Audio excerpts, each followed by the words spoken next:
there, guys, and welcome back to the Travis and Damian podcast, episode 144. You can listen to us on Spotify, Apple Podcasts, YouTube, and more. Today, we are talking about my adventures with Superman, Tango Gameworks Revival, D23 Announcements, and more. But as usual, we will begin with our recent activities, starting with the fashionably late Deadpool and Wolverine. Pretty much everything has been spoiled for this movie at this point, but we haven't talked about it yet, so we are now going to talk about it now.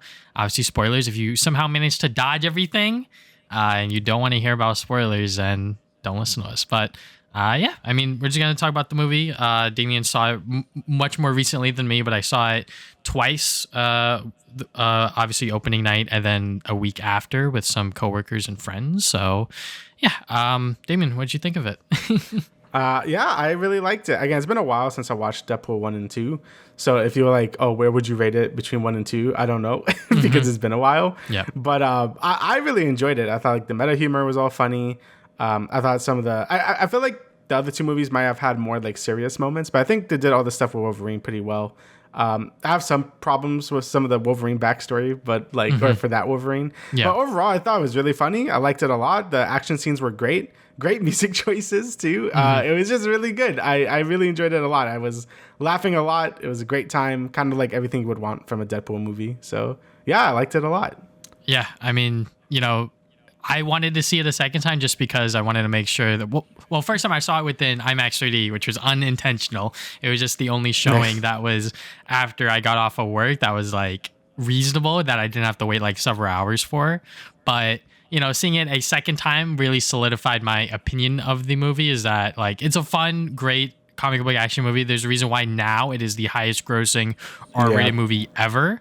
And seeing it the second time really did, bring everything to the forefront of the good and the bad. Like I love that, just like the humor, like you said, the action, the music choices, obviously In Sync, Bye Bye Bye is like one of my favorite songs. Like as a kid, like I just sang that a lot as a kid when I had like a karaoke machine or whatever. So seeing that within theaters, and obviously the sequence itself was phenomenal.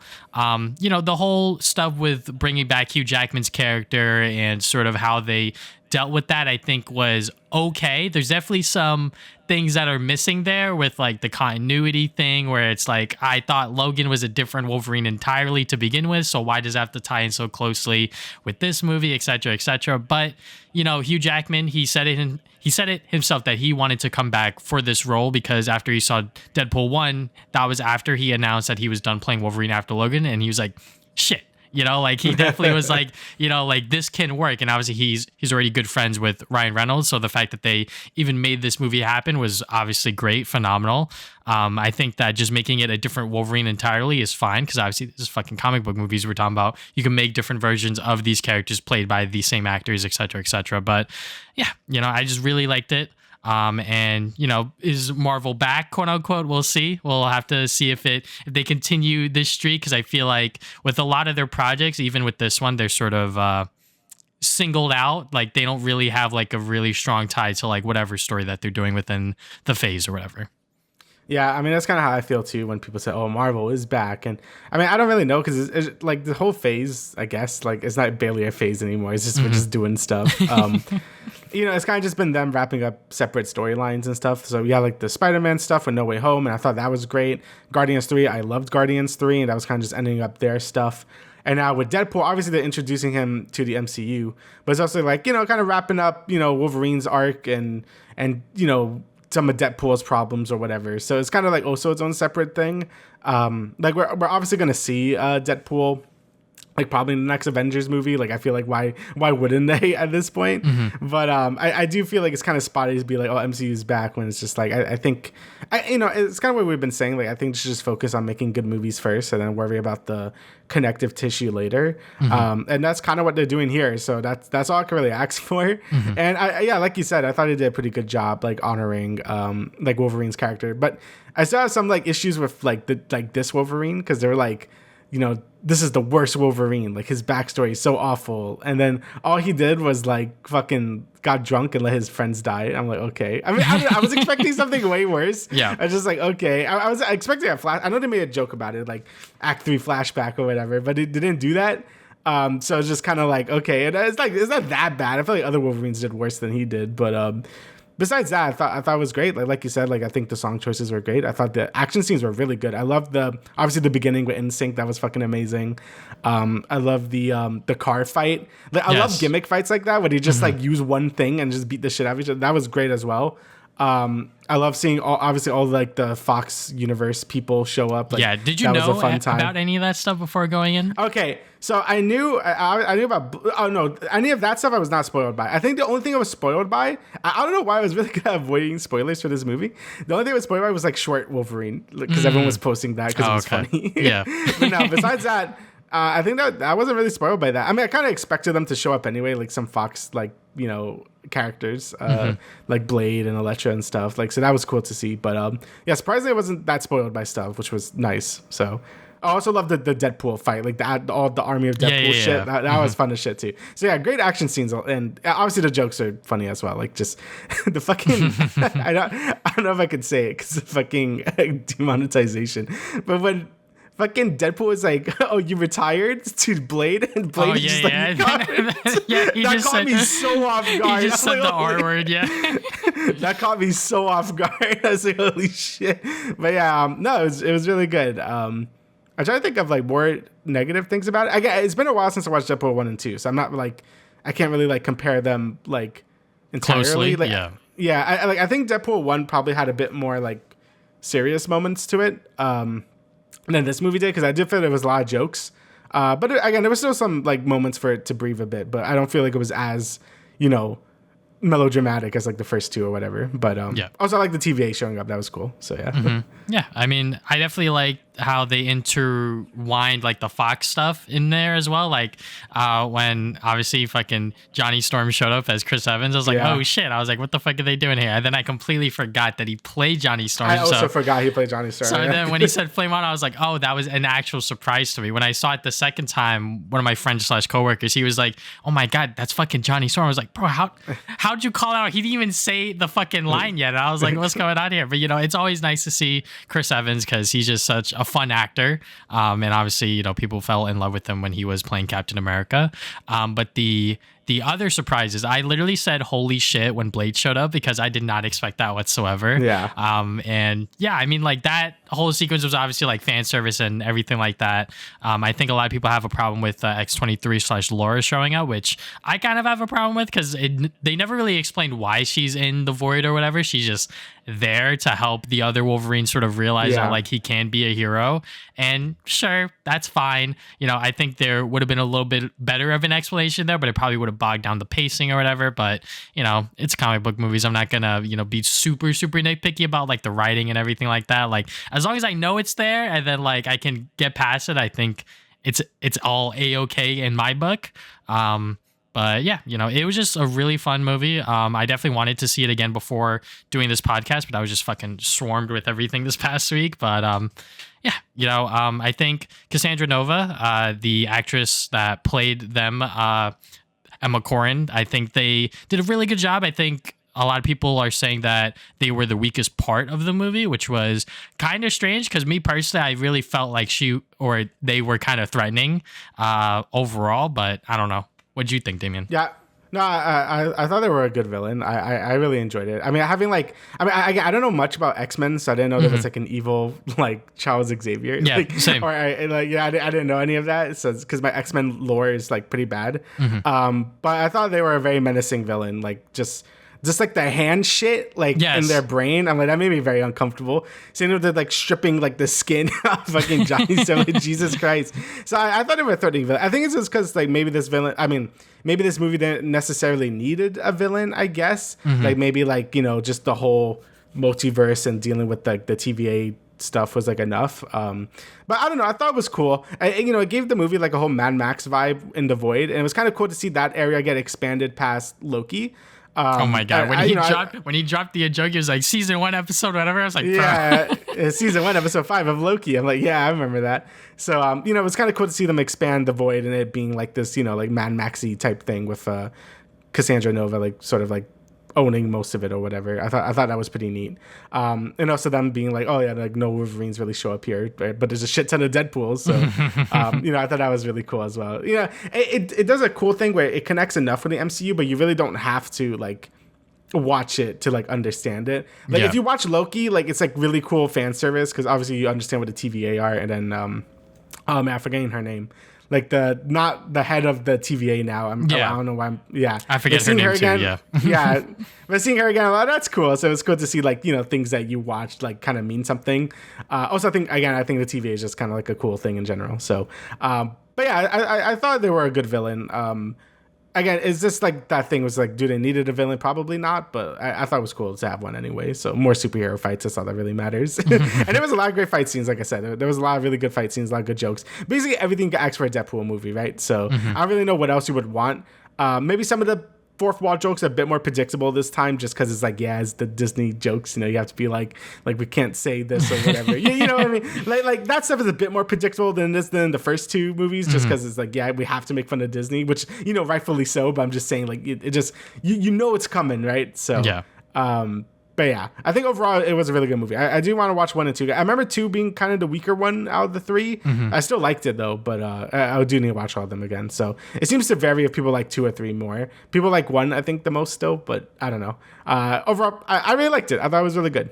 Yeah, and even, we talk about the jokes and the action sequences and all that stuff, but also just like the general performances. Like, I think a lot of people are talking about Hugh Jackman's scene within that car where he's just, shit talking Wade and being like, all of that entire speech was like amazing. And I really liked that part because it really did show that like, he didn't really come back here just for obviously the fucking Disney paycheck, but also just like put on like a great show for the fans and sort of have this Deadpool Wolverine team up that, is sort of like a buddy cop movie kind of thing. And I think that they delivered, and I hope that next time we see them is probably going to be within one of the Avengers movies. And I feel like I guess like the future of the MCU, quote unquote, everything's going to start connecting again, starting with the Fantastic Four, because then we're going to get the Doctor Doom stuff and everything like that. So hopefully they're able to stick the landing once we finally get there. But is the MCU back? I'm holding my breath until Daredevil Born Again, but that is looking promising, and I will hold my breath until we talk about it later. Yeah. Also, I do feel like it was a good like just celebration or last hurrah for the Fox stuff. Like honestly, like the little credit things was like unironically very sweet. Seeing all the behind the scenes stuff for the Fox movies. I'm like, that was really cute. So even though they made fun of it a lot in this movie, you could tell they like still gave a shit about that side of the or I guess just Marvel, right? So I think it was a nice send up to the Fox stuff and the introduction to like Deadpool and like Wolverine to the MCU. So overall I thought it was just a really good movie. It's definitely worth the wait. And hopefully we don't have to wait as long for the next Deadpool movie or him to show up again. But I know that what teasing is like, why is Thor crying? So I guess he's gonna show up at some point. So hopefully that joke pays off at some point. But the next MCU big movie project is gonna be the next Captain America movie, which will be on Valentine's Day. So we got a bit of way to go, which I think is good. Instead of like waiting like next month or whatever, they're actually spreading it out. They are actually keeping to their word. So, excited for the future of the MCU. But now we will get into the general recent activities before we get into our discussion on My Adventures with Superman Season 2, because we are also late to that one. Yes. So first, I have been playing the newest TFT set. And obviously, whenever a new set of TFT comes out, me, Kofi, and my girlfriend Emma, we always get together and play because I think learning TFT is always the most fun part because no one really knows what the fuck they're doing. But after like a week or two, everyone starts to figure it out. And I think that's when Riot also sees like what's imbalanced and sort of what needs to be patched. And they just released their first patch, which I think was very healthy because a lot of people were running the same comp involving Syndra. And that was just fucking annoying and broken. I feel like with this set more than ever, maybe I'm capping, but there's always some bullshit. Someone's always having like a life game, which is like they're hitting like the most insane stuff. They got like emblems for like whatever trait they're going, and I'm just like, this is unbearable. But after the patch, I feel like it has stabilized a little bit more. But TFT still TFT. It's a auto chess or whatever. So yeah. And then I went to the Long Island Retro Gaming Expo. This is going to be a little bit of a side tangent. I did make a whole video of my vlog experience, just like I did at Too Many Games. And I know that this is a much smaller convention, but holy fuck, it was like crowded as hell. Obviously, I went on Saturday, so Saturday's obviously going to be like the busiest day ever. But oh my god, it was just so chaotic, just trying to like shop around and like look for games because if you watch the video, which I am about to spoil, I'm trying to look for every Mario Land / Wario Land game, and I found zero. Either because they were too much money, like they were actually like really overpriced, or I just didn't find them and I just couldn't look for them because, you know, every single booth is literally like they're trying to use their space as much as possible. And because they do that, you got a lot of people looking at like everything or whatever. And it's just like really a cumbersome experience. And when I got like a 5'1" girlfriend with me, it's like, okay, like I got to keep track of her. She's also like my cameraman here. So like I got to like, you know, do a lot of stuff to make sure that I am also enjoying my time there, but also just like getting the video done. But, you know, I did find some other stuff. I got most of the other Mario and Sonic games that I needed and whatnot. Hey. But yeah, I mean, I haven't been there since like 2022. And, you know, me and Damian were there for like the very early Long Island Retro Gaming Expos. And, you know, those are at like hotel venues or whatever. And I feel like even back then it was still crowded. And obviously they very quickly moved up to the Cradle of Aviation museum, which is where they are at right now. And they've been there for the past few years. And I say this in the video. I feel like they got to move because like it is just way too crowded. They got a lot of shit going on. I will give them that. Like they got like a lot of free play stuff, like a lot of free play systems with consoles, PCs, etc. They got like a whole tournament area. You know, like they really use that space pretty well. But with the amount of people that go there, you kind of need to expand to a different spot if they can find one, obviously. And I also say this in the video, and I don't know if the event is capped. I might have said it like it might not have been capped. My theory is that it wasn't capped just because people were still buying tickets the day of. And I don't think badges ever sell out for the event as far as I'm aware, which is kind of weird because it's like, obviously like every single event needs to cap it at some point just to prevent like a hazard or whatever. I think AX, I think that is like a notorious one where like they don't cap the event. So like people just continuously buy tickets and like you just get like fucking clumps of people and it's like really, really bad. So yeah, you know, those are just some things that I wish that they improve on because like I said, I haven't been there since 2 years ago and I went again this year and it felt very much the same and maybe even a little bit worse just because of how much more crowded it is now because obviously within 2022 people were still afraid of like COVID and sort of like being within large crowds. Nowadays people are not so much, including myself.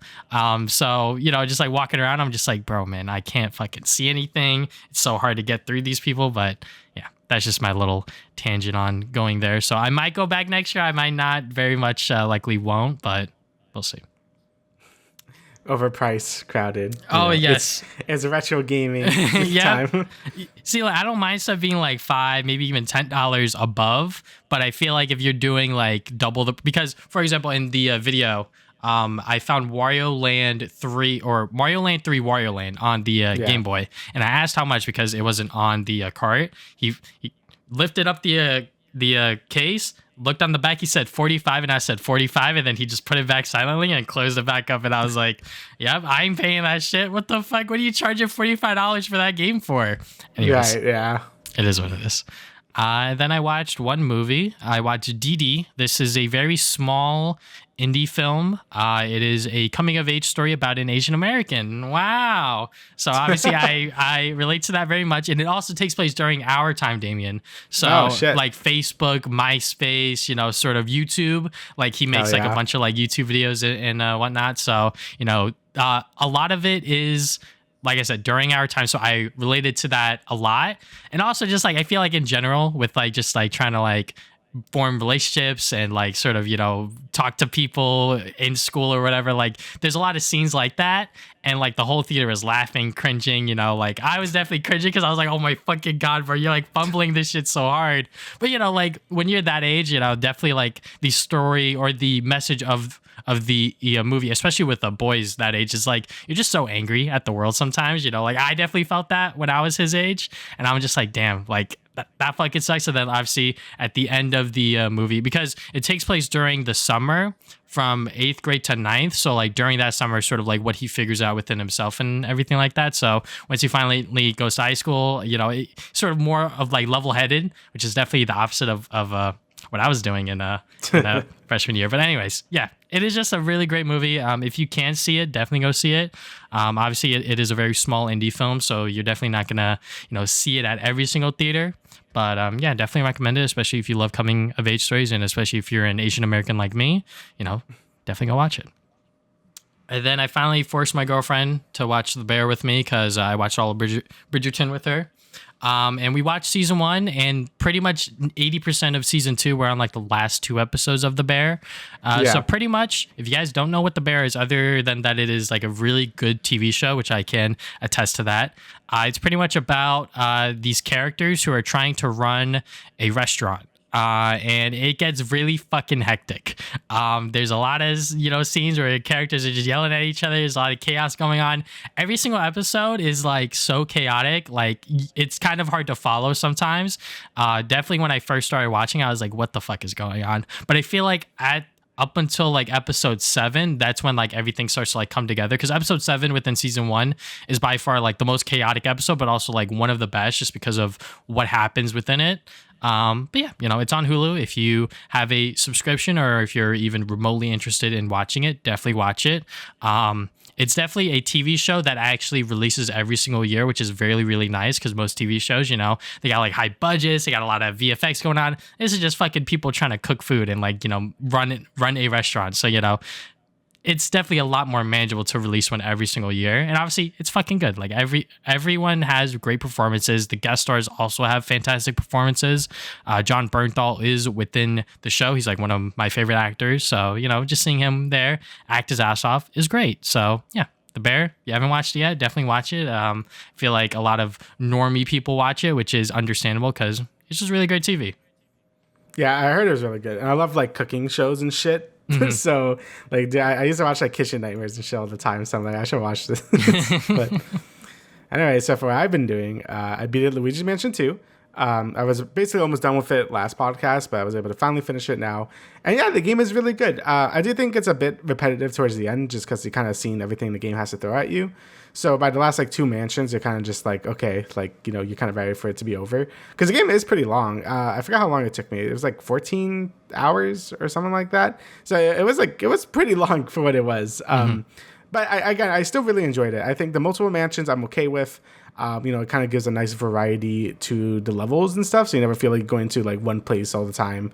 Because I think that was, kind of the issue with Luigi's Mansion 1 is, once you see the mansion once, you always see it, And that's when you get like really crazy like scenery all the time, right? And that's really cool.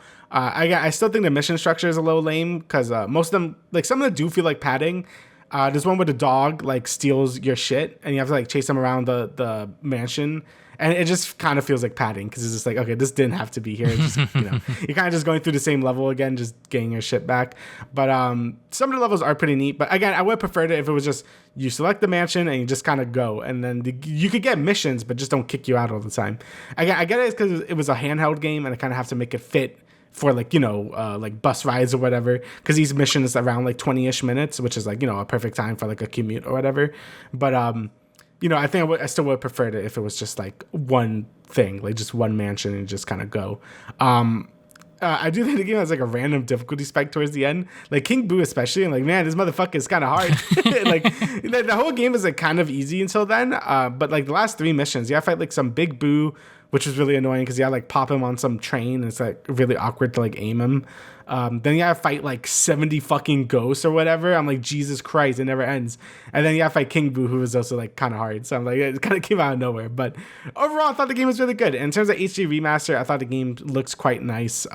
If you have played the 3DS version, I don't know how worth it is because I don't think they've really added like anything to this game besides it being, HD. But if you haven't played it like me, I do think it's worth it. I think it was a great time. I definitely need to finish Luigi's Mansion 3 now, but overall, it's a really good game. I'm kind of like, I'm a bit mad at myself for being so mad at it back in the day. I'm like, it didn't deserve it. It's a good game. So yeah, I definitely recommend it. I don't know if it's $60 worth, but maybe when it goes on sale, I would definitely recommend it.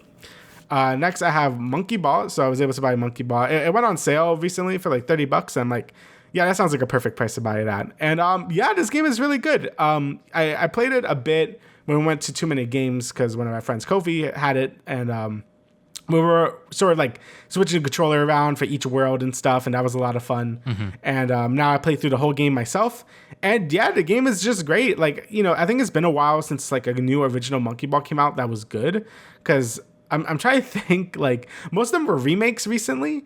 So I think the last new one was like the 3DS one, I believe. And I remember liking that, but a lot of people hate that one. So I don't know. It's been like years since I played it. But, you know, it's been a while since Monkey Ball has been actually really good. And a lot of people have been saying, yeah, this one's really good. And it is, because I think the mechanic they added to it, the spin dash, and they're allowed to say that because they're Sega, so they could steal from themselves.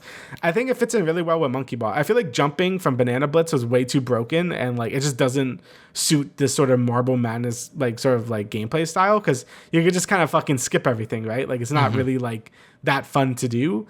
I think spin dashing gives you a lot of speed, which is a game where gives you plenty of, but you could like sort of choose when you want to speed up, and you can still cheese things by sort of like jumping off ramps or whatever. But a lot of time you get really creative with it, and you know that kind of fits into the whole Monkey Ball style, right? Like my favorite thing about Monkey Ball is when you could just cheese a whole fucking stage by doing something like, oh, okay, if I fall down here, I could just skip the whole fucking level. And that makes it a bit easier with spin dashing and stuff, but it's still not like a free win, right? And I just think it complements this gameplay style really well. I think they did a great job with this mechanic. And just overall, I thought the levels were really good. Like I thought all the worlds and levels were a lot of fun. The music was pretty good. They had a fucking story for some reason. You know, it's a Monkey Ball story, so it's not very elaborate. But it was nice to have like little cutscenes in between every world and level or whatever. You know, it showed that Sega actually put some money into this game, which is nice. I haven't done all the extra levels yet, because once you beat the first 100 levels, to get like a second set of 100 levels to do in the same worlds are like a bit harder. So I need to do those as well. I thought the difficulty was actually like nicely tuned as well. Like I feel like when I was playing the Monkey Ball remake of 1 and 2, you know, I feel like the difficulty scaling kind of goes from 0 to 100, where it's like I could barely beat some story levels because of how hard they are. I feel like this game has a better balance of it being like pretty fucking easy at the beginning, maybe a little too easy, but then it becomes like pretty difficult by the end, but it's still not enough to really like make you want to rage quit or anything, which is nice. So yeah, overall I thought the single player for this game was great. Multiplayer, I didn't play any of it, but I heard bad things about it, so I'm not that interested in it. And I kind of hope it sells well, because, you know, it's kind of weird how much effort they put into the single player in this game, because the name kind of suggests that it's like a multiplayer only, like Banana Rumble, right? And like the whole thing, the advertising is the multiplayer, when that's easily the weakest part about this game. So hopefully the game could sell pretty okay by the end, because this is a great Monkey Ball game. I highly recommend it to anyone that wants like a new one that's actually good. You know, I highly recommend it. I think it's going to go to other consoles at some point. So if you don't want to get it on Switch, then you get it on PlayStation or PC or whatever. But it does run pretty okay on Switch. It has some like stuttering and some frame rate drops, but for the most part, it runs pretty well. So yeah, Monkey Ball, very good. All right, so next I've been doing some other stuff here. So I wanted to play this game for a while. It came out last year, Warhammer 40k Boltgun. So this is a Doom clone of Warhammer. And it was a lot of fun. I heard a lot of good things about it last year, and I bought it, but I just didn't have time to play it. Some other game came out when it came out originally, and I can't really remember what. But I don't know. I just had some downtime, and I'm like, I kind of want to play this. I think because they were showing the Warhammer Space Marine 2 previews and shit. I'm like, oh, that game's like sick. Maybe I should play this game because I already own it. And yeah, it's really good. It's just a really solid Doom clone. A lot of good levels. The graphic style is amazing. You know, again, it's just Doom, but just looks, you know, modern age. You can actually aim, because that's not a thing you could do in the original Doom games. The weaponry is all from the Warhammer series, but, you know, it's still pretty familiar to people that play Doom. You know, there's like a super shotgun. There's a BFG equivalent. And yeah, I think the game was really good. The only downside, I do think the game might be a little too long, which is a weird thing to say. But again, just like Luigi's Mansion, I do think by the end it kind of overstates its welcome just a little bit, because again, you have most of the things you would want from the game, and I feel like it explored most of the mechanics the game has to offer. So by the end, you're kind of just going through waves and waves and waves of enemy hordes over and over again, and it kind of becomes a bit exhausting, mostly because the game also gets pretty hard by the end, which is fine. But I do think the game just spams like a lot of enemies at you at the end. And I think it probably had to cool it just a little bit. I mean, the final boss, I didn't even know what the fuck I was. It was just so many bullets everywhere. But it was a lot of fun. I really like these type of shooters. I like boomer shooters, as people call it now. I love moving around, dodging shit, shooting shit. So yeah, a great time. I think it's really cheap too. I think it's only like $20 or something. Yeah. So highly recommend it if you want like a good sort of Doom like sort of shooter that's in the Warhammer universe. A lot of fun. Next, I have Stormgate. So this is kind of like important. It's important to me. So Stormgate is a spiritual successor to StarCraft 2 and Warcraft 3. They are formed by a lot of people that did Warcraft 3 and 2. Warcraft 3 and StarCraft 2 when the StarCraft 2 team basically got dissolved because by 2020 Blizzard was basically done developing StarCraft 2 and they just let go of everyone in that team. So these are formed by the former developers of those games. And their promise was to bring a next-gen RTS in the same style as a Blizzard RTS. So, those are some big words for an indie studio.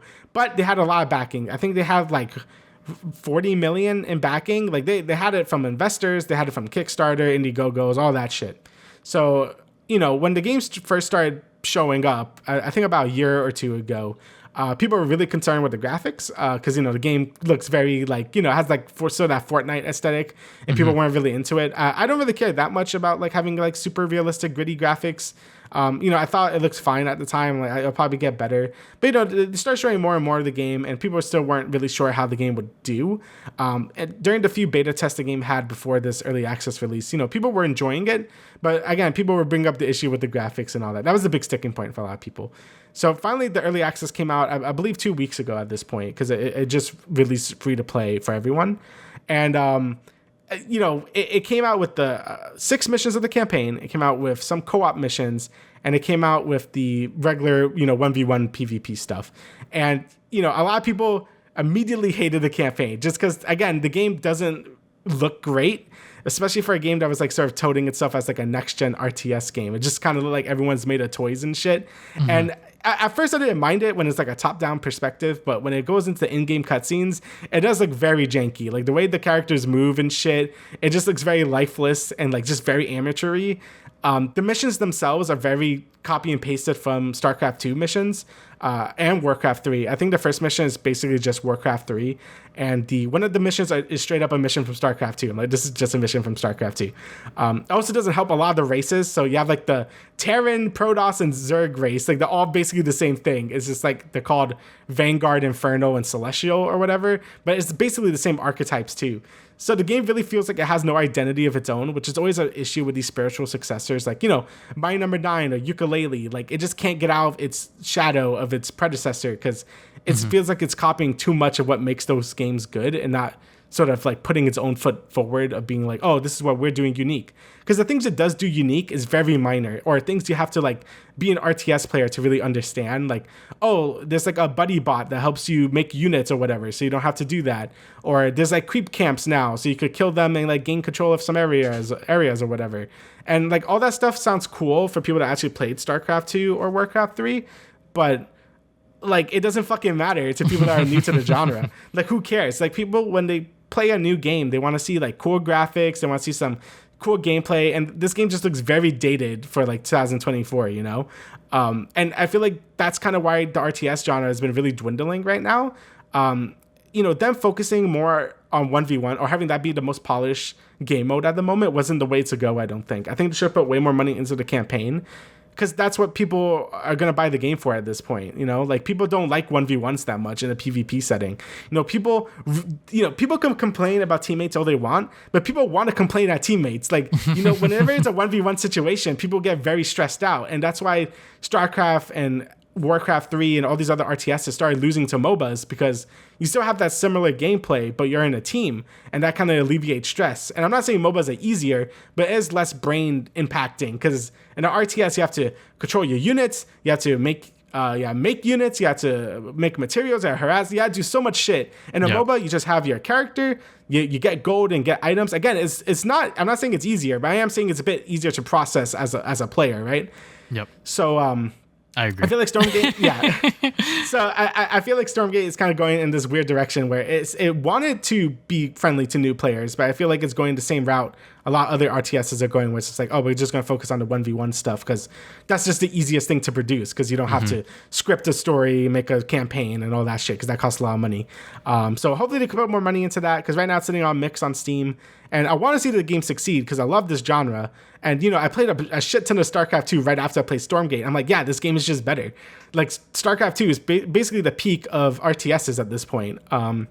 And that game came out fucking 14 years ago, which makes me feel so old because I got that game when it launched. So, yeah, Stormgate has a long way to go. Hopefully I could talk about it in a more positive light later because I do want to see RTSs as a genre grow.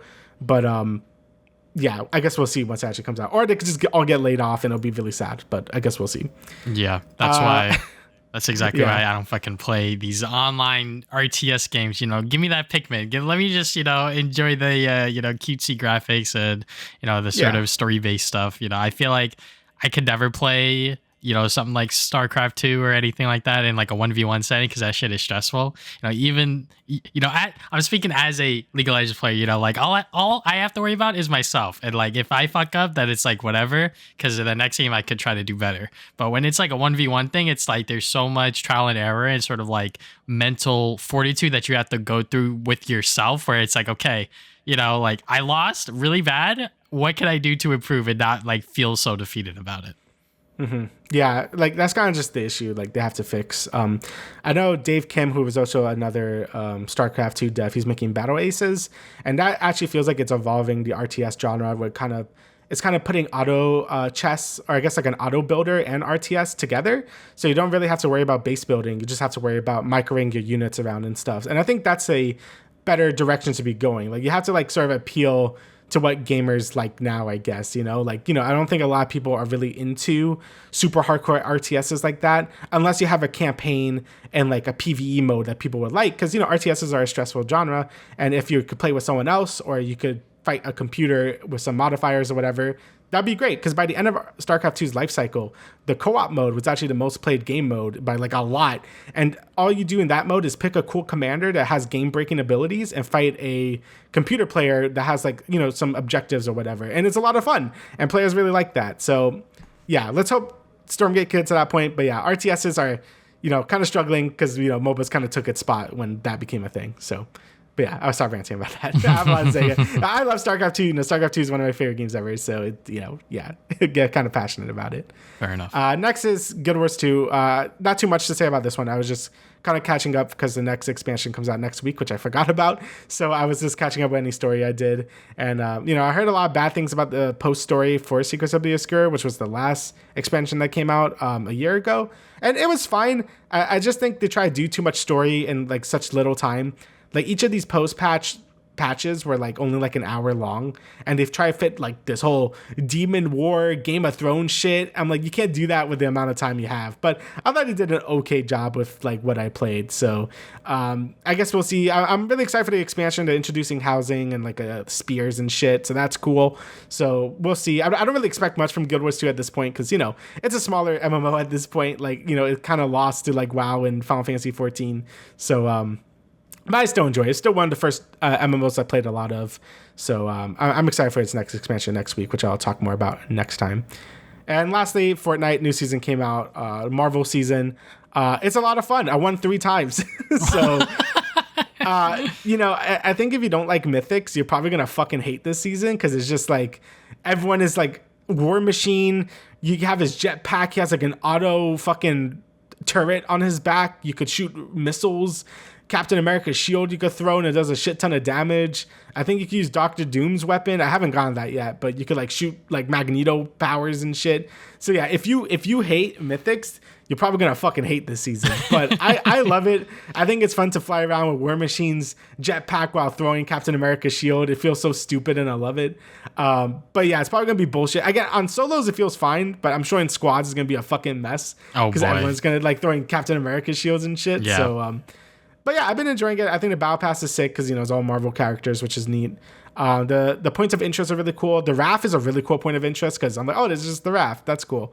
And Doctor Doom's like sort of like lair is also really neat as well. So yeah, I'm really looking forward to this season. I thought last season, like, I think it started off really unique and then just everything got nerfed. So it just felt very like uninspired by the end. I'm like, I'm just playing Fortnite. Like, there's not like a lot going on. So hopefully they don't nerf everything to the ground this season. But I guess we'll see once, you know, more weeks pass because, you know, I know Ninja is going to be like, this season sucks. I can't just shoot them. I'm like, yeah, I know. But like, you know, whatever. But yeah, I've been enjoying it. It's been fun. All right, so now let's get into our discussion of My Adventures with Superman season 2. I feel like this season sort of shadow dropped. It was announced, it came out, and then I feel like not a lot of people talked about it unless you were within like the Superman community, I guess. I first learned about season 2 was during I think on Twitter, people were complaining about a clip when Lois and Clark broke up, and I was like, "Oh, like what's going on here?" Obviously, there was a lot of context missing. Now that I've watched the season and got to that point, I was like, "Oh, this is what people were freaking out about," and I was like, "This is like." When they posted that was like insanely out of context. So like obviously we're gonna talk about spoilers. So, but yeah, I mean just like quick non-spoiler thing. If you watch season 1, watch season 2. I feel like season 2 may be just as good, if not better. Especially if you like Supergirl. Obviously she is within this season. I think it starts off a little bit slow, but I think all of that slow buildup is worth it once we get to like the big action stuff within the second half because it all makes sense with every single character's arc that they're going through. Yeah, I agree. I thought. By the end of it, I'm like, yo, this shit's peak, bro. Like, yes, that's what I said this morning. Like, yeah, some of it is a little cheesy and stuff. And honestly, I told my brother, it feels like a mix of like Steven Universe and Gurren Lagann, like just by the end of it. I'm like, this shit's like peak, bro. Like, I do agree. It also starts off a bit slow, but you know, I think also, like you said, I think it does all build up towards the big finale. And if you told me this was like the series finale, I would believe you because I'm like, holy shit, that was like a lot. And yeah, I just fucking loved it. Like the last few episodes are like insanely good. So very excited to see. I think they're making a season 3. I hope they do because there's obviously a lot more stuff they could do. But if it does end here, like if they don't get another season, I think that's also fine because this shit was very good. Yeah, season 3 is in production, so they are making. Hey, let's go. Yeah, I mean, just talking about spoilers real quick. I feel like Clark's or Superman's arc, you know, just like in general of him trying to feel like that he belongs just because he is like an alien / Kryptonian, I think is, you know, a very good way to relate Superman back to pretty much anyone. I feel like anyone could relate to that story, even if you are, you know, white within America. I feel like you can relate to that to a certain extent, you know, like if you're like that nerd kid at school or whatever, which, you know, most people who are going to be watching the show are fucking nerds, right? So, you know, you can relate to being alienated within that way too, and sort of, you know, people not wanting you there and feeling like you don't belong. I think that was a fantastic arc there. Introducing his cousin, Supergirl, I think that was also great. The way that they introduced her by having Jimmy be the one to sort of show her Earth and sort of be like, look at all the fun things with hot dogs and ice cream. I was like, this is fun and cute. And you know, her entire character and how they introduced her, I think was kind of messy, but also fucking worked. Like it was so weird. I was like, okay, like she's being introduced here, and then it sort of ties in back to like the main villain with Brainiac, and I was like, okay, like this is kind of weird, but it's working, right? Like it works for her character, and you know, obviously by the end of it, now there are now 2 super people on Earth, so that's pretty cool. So yeah, no, I really like Supergirl's character a lot. You know, I thought Kara was really good. I just feel like she needed another episode of like cool down before they went to space and like she like fought Superman and stuff. Like I don't know. I felt like her and Jimmy need another episode to just like know each other. Like I thought that shit was cute as hell too, right? Like I'm like yes. that was really nice, and I shipped them hard. But like I do think we need another episode just to like, you know, let her be a character a little bit more until we get to the space stuff. And I think that was the only issue I really had with the season. But and besides like a bit of the slower start, but I love her character. I think they did Supergirl really well. Again, I don't really know much about Superman lore also in general. Like I don't really know too much about Supergirl, Kara, or whatever. But I thought I love this rendition of her. Like I thought this was really great. She obviously acts like, you know, like the standard like, you know, Starfire type character where she's like the alien and she doesn't understand the world or whatever. But I thought it was really good, you know, and having like 2 super people, I think that's always neat. I'm starting to like that a lot more. Like they're not like a sidekick, they're just like another one of them, right? Like Spider-Man and Miles, you know, like both of them doing Spider-Man stuff and both of them doing Superman stuff, right? Like I really like that they're going in this direction now because I think that's really neat. And I also really like Jimmy's character a lot. You know, I think he was always more than a comic relief character even in the first season, but I feel like in this season he really showed him being like a really good guy. You know, like he is like a hero himself as well, you know. I think Lois, you already got that from the first season as well, but I feel like this season like Jimmy really shined a lot as well, and obviously Lois Lane as well. Like she did a lot of cool stuff in this as well. I know like some people don't like her character being a bit, you know, like I guess like hot-headed, but that's kind of what she is anyway, so like, so it kind of fits her character. And And, it's just like a lot of stuff every character is dealing with. And I'm also happy they didn't do like the whole liar reveal thing with like Jimmy's like, he unintentionally teamed up with Lex by accident. Like not really. Like, he just told him like, hey man, don't be sad. And then Lex is like, you're right, I'm gonna like kill Superman now or whatever. Yeah. But like Superman wasn't like mad at him. He's just like, okay, that kind of sucks, but whatever. So yeah, I really like all the characterizations in this season a lot. And Brainiac I thought was great too. I loved his design. I love his voice acting was really good too. It was like this weird fucking old man voice or whatever, and I really enjoyed it. I thought his voice actor was really good, and just the whole final battles and stuff were amazing. Like every time you thought this asshole was done, he's just like, no, I got another thing. Like he just kept going until the very end, and I love villains like that. And like I said, it gets very anime. Like there's a lot of really like anime ass moments in this shit, and I loved it. It was all the final fights were peak. All the villains come and help. They all fight Brainiac and shit. I'm like, yeah, this shit's hidden, Yeah, with the power of love and friendship, anything is possible. Yeah. Oh yeah, Steven Universe. Even though it was super cheesy and very much cliche, I fucking love that shit because I was just like, yeah, just like have each other's back and anything's possible. And, with the whole Brainiac, like as a villain, I think that he was done really, really well. And the fact that like, it wasn't just like a super strong villain, but also one that was sort of psychological and was messing with Clark mentally, whereas like, does he really belong? Like what the fuck is going on here kind of thing? And, obviously he is strong because of his friends, because of his friendships that he's, accrued over the years and everything like that. So yeah, and obviously with the difference between Clark and Kara, just seeing the difference between them two, sort of how their upbringings were different and how they made them into different people because of who they were surrounded with, right? And like, let's say both of their characters were switched up, it probably would have been the same thing for them to just reverse. So, obviously nature nurture kind of thing, that argument or whatever. So yeah. Just really, really liked how they were able to execute everything within this season. Obviously that slow build up sucked. But once we finally got to it, once, Kara got introduced, I think it really got the ball rolling and it was just kind of nonstop. And I think the moments within the season as a whole, when they introduced like flashbacks or whatever, like with Lois and her dad, I think that was like really smartly implemented because it was like, okay, like why does she have such a thing about her dad sort of, always leaving and everything like that. And, that's explained pretty well. So. Yeah, I agree. Like, I really like I think all the characters got really good moments in this. And I'm also happy Kara got like a lot of big moments towards the end too. It wasn't just like Superman, like doing everything. So, I'm really excited to see season 3 now. I think they're setting up Lex Luthor to be like the next main villain. So, I'm happy to see that. I don't know how many seasons the show's going to end up getting, but I all I know is they nailed it with this season finale. So I really, really liked it a lot. And I said this in the first season. I never thought there would be something that made me really give a shit about Superman, but this show's really doing it. I'm a big fan of what they're doing here. So also, I just love how they like slowly reference other DC stuff. Obviously Gotham they mention, but also like one of the aliens had a Green Lantern ring too, so that was kind of neat. Star Labs is a Flash thing. Yeah, Star Labs as well. So, I kind of like that they could do like a bigger universe if they really wanted to. But I'm happy that they're just kind of sticking with just like the Superman stuff now. And maybe they could do a Justice League thing later if they really want to. But, I'm just happy this is good. And I'm happy that it's good. So, yeah. All I want in season 3 is just more of Jimmy and Kara. Yeah, dude. Give me a date episode. That shit was just adorable. But yeah.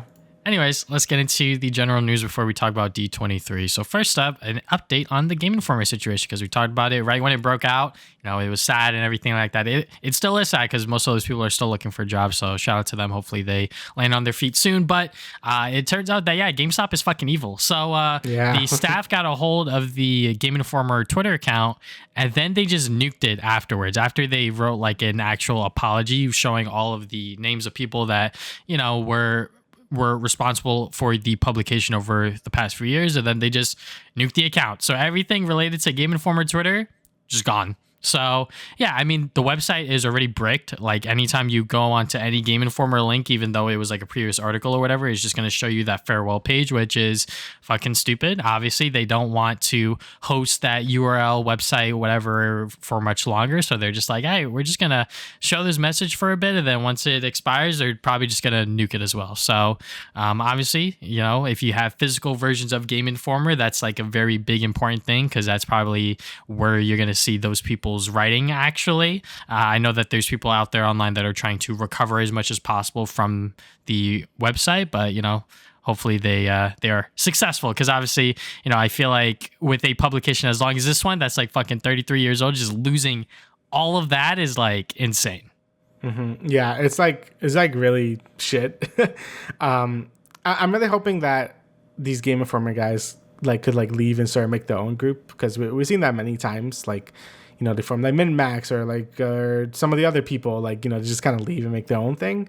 So I'm hoping that happens to them, but it still sucks that like a lot of their like good writing or journalism or whatever is kind of just lost. Yeah, so they basically lost like a lot of like all that articles and shit that they were writing, and I just feel like it's just like horseshit that, you know, big corporations could just do that, to just be like, oh, we could just like wipe everything out that you just did or whatever, just because like we don't like it. I mean, same thing with the tax write-offs of Warner Brothers, right? Like when they're just like, oh, like even if like I forgot what was it, Batgirl? Was it Batgirl? I forget. Yes. Yeah. So they're just like, oh, like we're just gonna make that a tax write-off, and everything you did is just gone, right? And you can't really put that on like a resume or whatever, because it's just like it never released, right? And no one could look at it, like because it's like in their like vaults or whatever. And, you know, that's just like years of your life gone, right? So it's really bullshit that these companies could just do that and get like no protection out of it. So, I mean, there's nothing we can really do about it besides like, you know, make a bigger stink about it whenever things like this do happen. But yeah, GameStop, you know, that really sucks, right? So, yeah. Alrighty, so next we got a trailer for the Echoes of Wisdom, Legend of Zelda game. So this introduces a lot of cool things. So you could ride on Epona, so that's pretty neat. But it also introduced a lot of cool other stuff. You know, I think this game is a really cool bridge between the 2D Zelda games and the, you know, like the newer games like Breath of the Wild and Tears of the Kingdom. And, you know, I've seen two things about it. You know, some people don't really enjoy that Breath of the Wild, Tears of the Kingdom gameplay style because, you know, it feels very far away from what traditional Zelda games are, right? And I feel like people were looking forward to this game because it's like, oh, it's going to be like a traditional Zelda game, just like you play as Zelda. But, you know, now they're implementing a lot more mechanics from Breath of the Wild and Tears of the Kingdom. And I've seen some people get, you know, a bit mad at that because they want like a pure Zelda experience, right?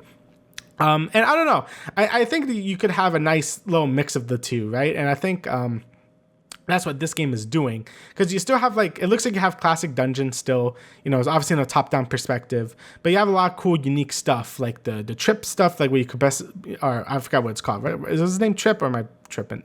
I forget. Like the guy, right, you could you know, you can make the echoes and stuff, and that's really neat. And now with this trailer you could like glue yourself to an object and kind of move it around and shit. And I think that's really cool. At first, I'm like, oh, that's a really weird mechanic. But of course, just like with Tears of the Kingdom, it looks really simple, but you do so much with it. Like you could attach yourself to a bird and then you could fly, or you could attach a spiked ball to yourself and like just hurt enemies with it. Like, and it's just so cool how creative they could be with just a simple mechanic. Like, oh, you just hot glue yourself to something and then that's it. But there's so many implications with the other mechanics, right? And it's just something I feel like the Zelda team really knows how to do. Even with Tears of the Kingdom, like Ultra Hand sounds simple in theory, but gluing everything together into like this weird makeshift vehicles or whatever, you could do so much with that. And I don't know, I think that's just super cool and unique. And I don't really see a lot of other games really doing that if it's not like a sandbox game, you know? So this game has been winning me over every time I look at it. Because like it's just such a creative use of a mechanic that seems so simple, right? But it just looks really cool. Yeah, I mean, as someone who very much prefers 2D Zelda games over 3D ones, you know, just seeing them go into this one with a lot of creativity and sort of a lot of really good game design. Like, I think the binding mechanic is so cool because of the fact that, like you said, you could do so much with it, even though it sounds so simple, just like, you know, gluing yourself to a moving platform or then moving with it, or a boulder, then moving with that as well. You know, like it seems like that there's many different ways to explore this game. And obviously they're trying to show you that within this one trailer, which I think is awesome, you know?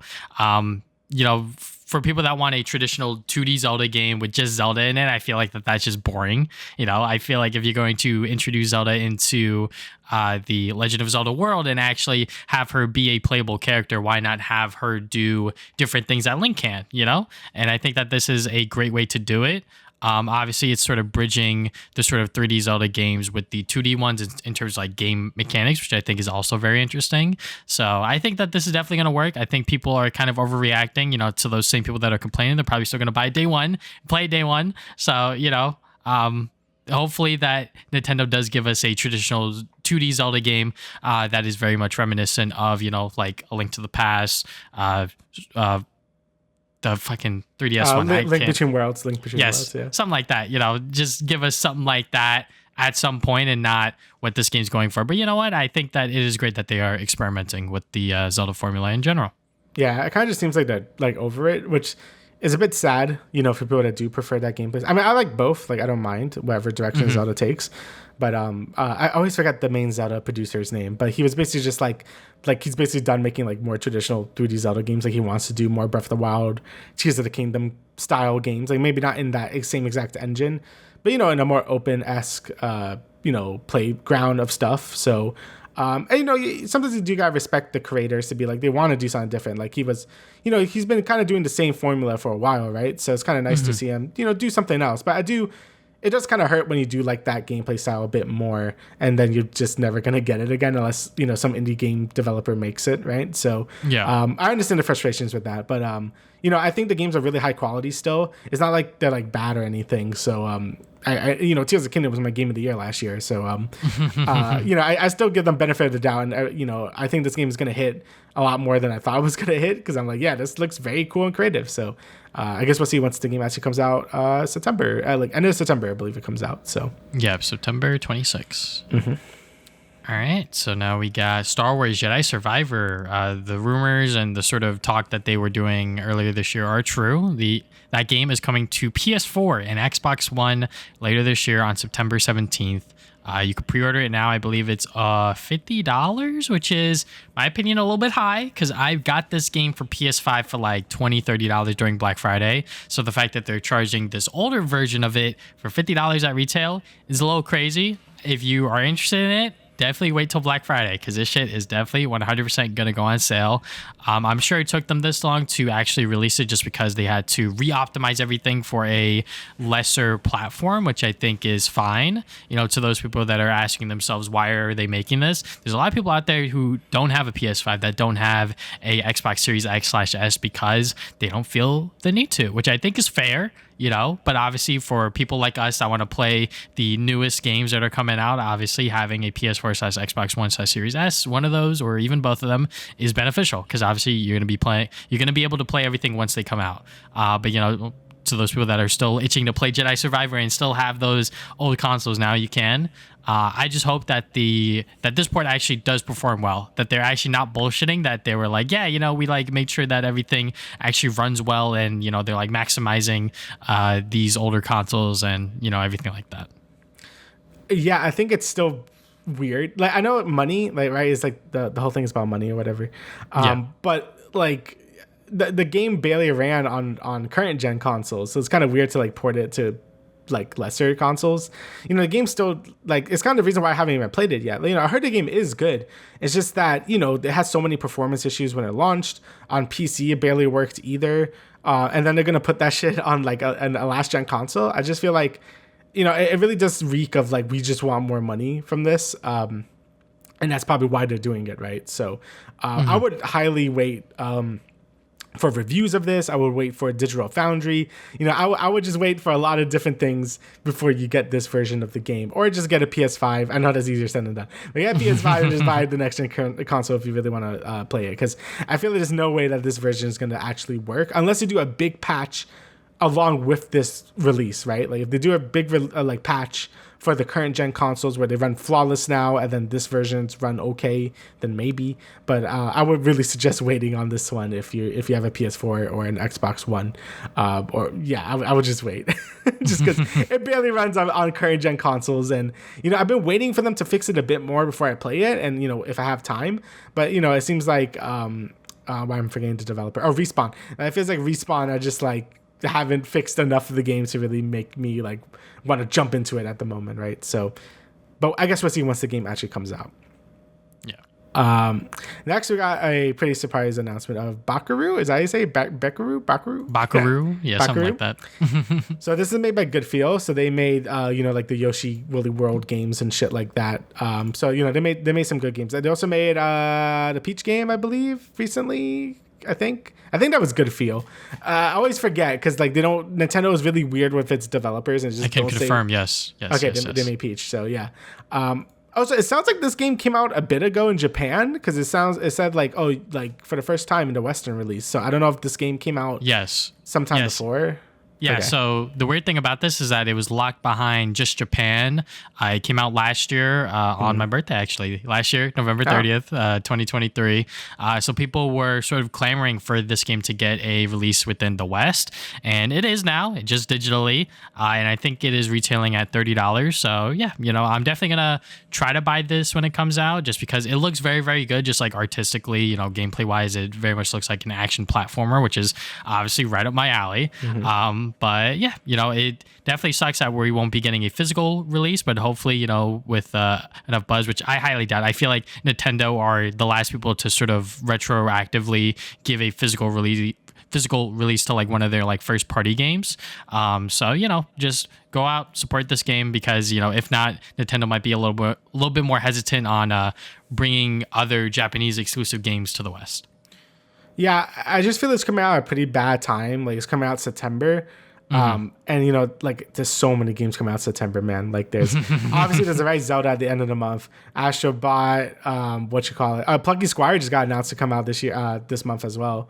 So there's like a bunch of shit coming out September, and I feel like I'm gonna be too busy playing all that shit to play this. But this does look really cool. Like this is like a really cool looking, like you said, action 3D platformer type of thing. And a lot of people in the comments are saying it looks like Goemon, which it really does look like Goemon if you remember that. So yeah, it looks great. And I think Good Feel has made really good games. Obviously I love Kirby's Epic Yarn.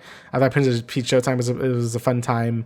I know Yoshi's Woolly World was really good. Crafted World wasn't as good, but people still like it. So Good Feel is a good developer. So I'm gonna wait for some more about this game. Maybe I'll do some more research about how good the game is. But from the gameplay they showed in this trailer, I'm like, this looks good. So definitely something I'll keep my eye out on because I think it's cool whenever they do really Japanese ass games like this. Like you're literally going through every Japanese prefecture to like fight like some demons or whatever, and I think that's pretty neat. So very, very big GameCube energy on this one, and I really like it. So another game to look forward to on the Switch. Again, the Switch is a great console. Shit does not stop pooping out games. Yeah, and if you want, you could try out the free demo now. It's available on the shop, so probably gonna do that probably before next podcast. But yeah, maybe I'll do that too.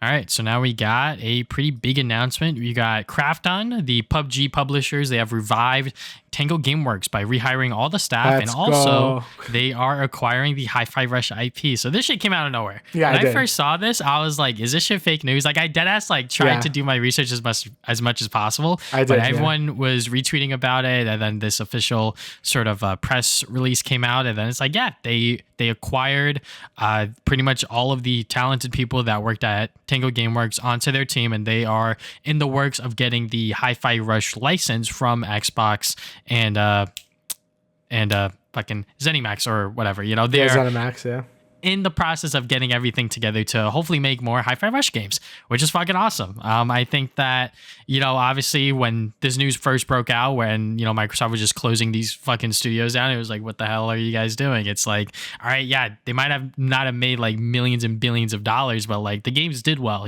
they performed well.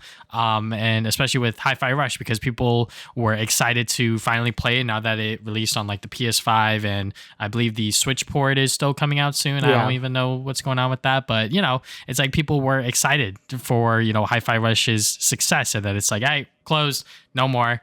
And now it's like, okay, now there's like a possibility, or there likely will be more Hi-Fi Rush games, which is exciting. As someone who has not played the game yet, I have it on my PS5. I bought it. I just haven't touched it yet. I'm excited to see what they cook up now that we actually have a sort of confirm of more Hi-Fi Rush games probably coming soon. Yeah, I'm very fucking excited. I loved Hi-Fi Rush when I played it. And like you, I was like reading a lot on Twitter. Like, is this fake news? Like, what's the what's the catch here? Because I thought there's a lot of companies that get bought just in name only. It's just like, oh, like THQ Nordic is like, they're like not really THQ. They just kind of took the name. Same thing with Telltale. Like Telltale was just like, oh, this is kind of just the name, but maybe with some employees, but not really the whole thing. So I was really waiting for that, because that's what I thought. I thought Tango Works was bought only in name, and they just took the Hi-Fi Rush IP, which doesn't really mean much to me. But they actually did get a lot of the employees that worked at Tango Works. Same thing with the main guy for Hi-Fi Rush, because he tweeted like, yeah, we're back. So I'm like, okay, so I guess there's nothing to worry about. It looks like they really hired everyone back into Tango. They're gonna make another Hi-Fi Rush with the same people that made the first game, and that's great. Like, this was one of the most devastating studio closures for me, because I just felt like Tango Works really understood, like, okay, we're gonna make a good game now. Like, they make good games. Like, even within 1 and 2 were pretty good. What was that game called? Ghostwire Tokyo was like okay. Like, it had a good aesthetic, but it was kind of lacking in the gameplay department. But I feel like Hi-Fi Rush, it really all blended together. I'm like, yeah, this game is fucking great. It's really good, and I feel like the gaming industry needs more of these type of games right now. And it got plenty of rewards. It got great review scores. It sold okay.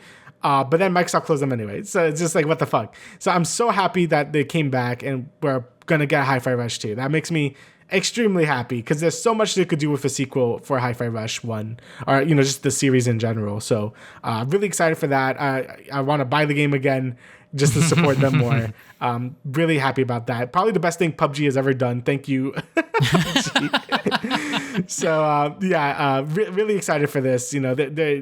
The Hi-Fi Rush IP, I think, could go pretty far, and I think everyone should play it. It's fucking great. So I'm really happy that they were able to survive. And you don't see this very often. You don't really see a company close and then they're able to just buy them and keep everyone in. Like, that's great. Same thing with Toys for Bob, that just kind of left.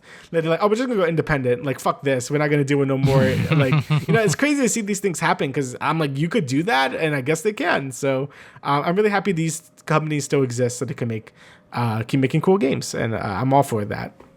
Yep. Alrighty, so last bit of regular news before we get into D23. We got fucking KRAVEN. We got the KRAVEN trailer. So, this is the new Sonyverse movie. I still haven't watched like any of these movies. I haven't watched Venom.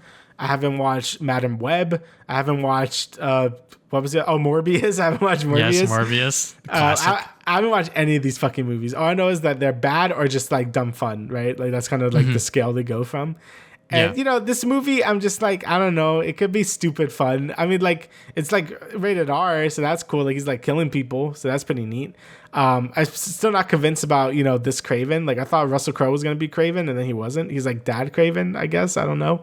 All I know is that everyone on Twitter is sharing the Rhino, and everyone's like really mad about it, because he's just great, man.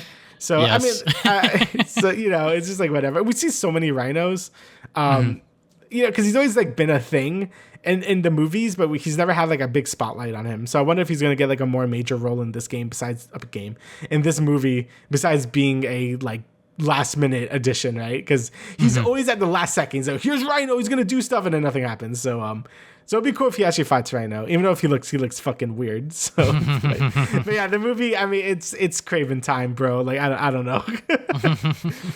Yeah, I mean, apparently they did reshoots and other stuff to ensure that the movie quality is a little higher after Madam Web bombed. Which, Madam Web was a movie. That is definitely a movie. Yep. It was littered with many, many problems, from story to production. The ADR on the fucking main villain will always be a highlight for me. Just listening to that in theaters and me instantly picking up on it. I'm like, what he's saying is not matching with his words. This is really weird. Hi, Daddy. Anyways, yeah, it was just a really weird movie. And then you have the first two Venom movies, which they are obviously making a third one that's coming out later this year. I feel like after the first one, they've realized that, hey, we could just be like fun, jokey movies because they are PG-13. And I think the second one really nailed that. It was less than 2 hours. I think it was like an hour, 30 minutes. It had Carnage in there for some goddamn reason, because why not? We have Venom in here, so why not just have him fight Carnage? And now with this third one, it just seems like it's going all out. You got the whole venomized horse and everything like that. But with this trailer in particular, it definitely looks like a Sony Marvel movie. That's all I can really say about it. The fact that it is rated R, I think, is a very good sign that Sony's like, hey, like, we can't just keep doing PG-13. Like, we actually have to, like, maybe go a little bit above and beyond, which I think is fair, because I feel like with a KRAVEN movie, anyone younger than 13 is not going to fucking know who that is unless they're like a diehard Spider-Man fan, right? Unless they played Spider-Man 2 or whatever, right? You know, with this movie in particular, you know, I just hope that Aaron Taylor Johnson, because I love him as an actor as well. I feel like he was a fantastic person to play Quicksilver until they unfortunately just killed him off right then and there. And then on top of that, he was also Kick-Ass. So I think that, you know, him being back within another superhero or, you know, superhero movie, I think is pretty cool. But, you know, it's going to be a Sony movie. So my expectations are already low as is. So if they're met or even exceed them, then I'll be happy. But I got a feeling that just by the way that this trailer was cut, this is going to be another bad movie. Yeah, not a lot of hope in this one, but at least we can hope it's a funny time. You know, it's KRAVEN time. You know, he's really going in. So I guess we'll see when it comes out. And then apparently, I think that this was like a tweet that went viral or whatever. But apparently, Marvel can't use any of the Spider-Man villains within the MCU movies if Sony makes a solo movie about them. So that's why. That's why. I guess like that's like the speculation that people are doing. It's like, oh, so that's why they're doing all of these random ass like Sony spin-off movies, because it's like we don't want them to use these villains. So it's sort of like a petty war between them going on or whatever. It's so dumb. It's so dumb. It is. It is really, really dumb in terms of like how this deal is playing out. Just because, you know, Sony wants to have a piece of that Spider-Man pie, rightfully so, because Spider-Man makes a shit ton of money. So yeah, we probably will never see a normal Spider-Man movie for a while. Just because of how talks of like Spider-Man 4 are going. It's probably not going to have the Kingpin story. It's going to be like Battle Earth or whatever the fuck's going on there, because they want to tie it into Avengers Doom. Anyways, it's a whole other tangent. But, you know, all I could hope for is that, you know, we just get some good-ass movies. That's all I can really ask for. Good-ass superhero stuff, because, you know, it's always fun. Yep. All right, so now let's talk about D23. So there's a lot of announcements. So the way I'm going to do this is that we're going to go each section. We're going to go from the MCU, Star Wars, Disney/Pixar, and then the Marvel animation stuff. And we'll just go one by one, and then just discuss sort of the announcements and everything like that. So first up, Captain America, Brave New World. They just showed another trailer and also revealed Harrison Ford's Red Hulk sort of thing or whatever. So if you saw that on Twitter, you saw it on Twitter. Because a lot of this stuff is not officially out, which is kind of weird. I feel like a lot of these trailers that they showed could be on YouTube, but I guess they're not fully finished or whatever. So, you know, kind of weird or whatever. But anyways, once again, that movie is coming out on February 14th, 2025. Fantastic Four First Steps. This might have been the same footage that they showed at San Diego Comic-Con, but it's pretty much just like test footage of them within the suits and everything like that. And yeah, it looks good. Some of the footage was in a 4:3. That movie's coming out next year on July 25th. Agatha All Along coming out later this year. We got a full-blown trailer for it. Ironheart 2025, they showed a teaser trailer, and there's going to be 6 episodes for it. And obviously the big bomb for me, Daredevil Born Again. We had the whole cast on stage with Charlie Cox, John Bernthal, Deborah Wolf, Eldon Henson, Wilson Bethel wasn't there, but he was in the trailer. Then also Vincent de Ofreo or whatever. I'm so sorry for fucking butchering that last name. But they were on stage. They were just talking about the show and everything like that. They did some press or whatever, and they showed the trailer, and it seemed like it had a very similar tone / writing style to the original series. So I'm excited for that. But yeah, Damian, what'd you think of these announcements so far? Yeah, I mean, they're pretty good. I mean, like most of these were very new from the San Diego Comic-Con, so it's not like too much new stuff. I guess I don't think they showed Ironheart during the San Diego Comic-Con, so it's cool to like get reconfirmed that that's a thing that's happening. So, you know, still like a Disney Plus thing. Hopefully it's good, and hopefully it kind of builds up from Brave New World. I'm believing it's probably gonna, you know, tie into that a bit. Obviously, you know, there was some footage. I mean, there was all over Twitter, like with the Red Hulk thing. Some people were being like, "Oh, he looks weird" or whatever. I'm just like, he looks like Red Hulk. Like, I don't really understand how the fuck else he's supposed to look like, but whatever. And then we saw, I think there was also pictures everywhere about the leaked Fantastic Four suit, which I think also looks whatever. Like, it's fine. You know, people get really up and angry about it. Like, you're gonna have to see it in the movie to really like get a clear image about what the suit's going to look like. So I'm going to hold judgment until we actually see that. But obviously, I am the most excited for, Captain America and Fantastic Four, because that's sort of like the two big ones coming out, in the short term, I guess. But Daredevil also, I really need to watch. This is like, I probably am just going to watch on Deadpool. Bro, I'm about to tie you to a chair and force you to watch it, man. I'm going to watch them all. I will watch them. I will watch season 1 the next podcast. I will discuss it. Oh, okay. You say that right now? Okay, I got you. I'm making a timeline. I'm making a thing. I will watch all of Daredevil season 1, the Netflix. Well, I guess it's on Disney Plus now. Whatever. By next podcast, I will be ready to give my thoughts on it. There you go. I put a timeline on myself. There you go. Because at this point, I really do have to watch it. So I'm gonna watch that so I can actually be as excited as you and my brother, because you guys love the Netflix Daredevil stuff. So I think it's important that I actually fucking watch it at this point. Yes. And next, I guess like the Agatha all along thing. I'm still like, I don't know, man, about Agatha. Like the trailer is like, I'm happy that it doesn't feel like an MCU thing, but also feels like a Disney original channel thing. Like, I don't know. Yes. Like, it's kind of weird. Yeah, it's kind of weird. Like it could be fun, but I don't know. Like I feel like the MCU doesn't really need this at the moment. Like it kind of does need to like kind of get itself back on track. Again, these Disney Plus things have been very like, I guess, detrimental to the quality of the MCU recently. That was another point I wanted to make. I feel like this would hit way harder if it actually came out like a year after WandaVision instead of like fucking 4 or whatever. Like it's been a while. So I feel like people are like, who the fuck cares about Agatha anymore, right? So I don't know. I'm gonna wait until the series actually. We're gonna watch it anyway, so like to discuss it. But I'm not like, if you told me if I was excited for this, I would say probably not. Like I'd just be like, I'm gonna watch it and hope it's good, but we'll see. But either way, I am excited for all the recent MCU stuff. I haven't felt this good about the MCU in quite a while, like I said during the San Diego Comic-Con stuff. So it's nice to feel like they actually have a direction they want to go in now, right? So, because I felt like they were floundering for a while. So hopefully the MCU could get back on track and we could get some good movies and TV shows, right? So. Yeah, Agatha all along is definitely something that they had planned for a while now. I think it was just stuck within some sort of production hell or whatever. They probably didn't know how it was actually going to work. They like announced it, then they're like, all right, how the fuck are we going to like make this thing work? And then this is what they came up with. I hope it's good. It seems like you said, it's very much different from the rest of the MCU. It actually has like a lot of style, maybe even some like horror elements going on here. So, I just hope that it's good, obviously. Will it actually stick the landing? I don't know, because it's, still within like the MCU sort of timeline thing. But yeah. And obviously with Daredevil Born Again, I watched that trailer so many fucking times before they like took it down. I even have it saved on my phone just to watch it sometimes, because I'm just like, this is a good ass trailer. I don't know why it's not on YouTube yet, because that trailer on Twitter across like the multiple different uploads has 10 times the amount of views that fucking Agatha has on the official Marvel account. Right. So yeah, obviously people are fucking excited for this show just because it feels like it is Daredevil season 4, which people have waited for ever since 2018.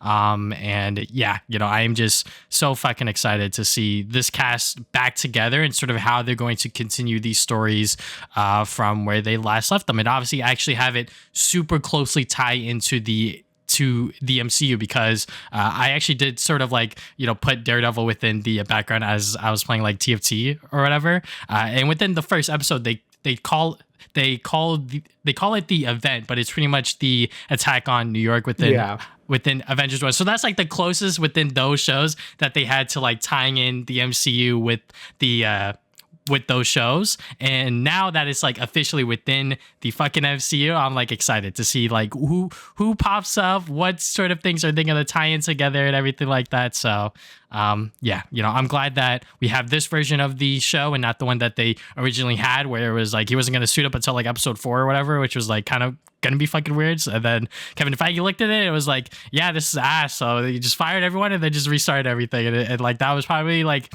one of the best moves that he made regarding this show in particular, because I'm sure he knows the amount of pressure that comes with making another Daredevil series with this cast in particular, especially because people have those expectations of what the previous show had.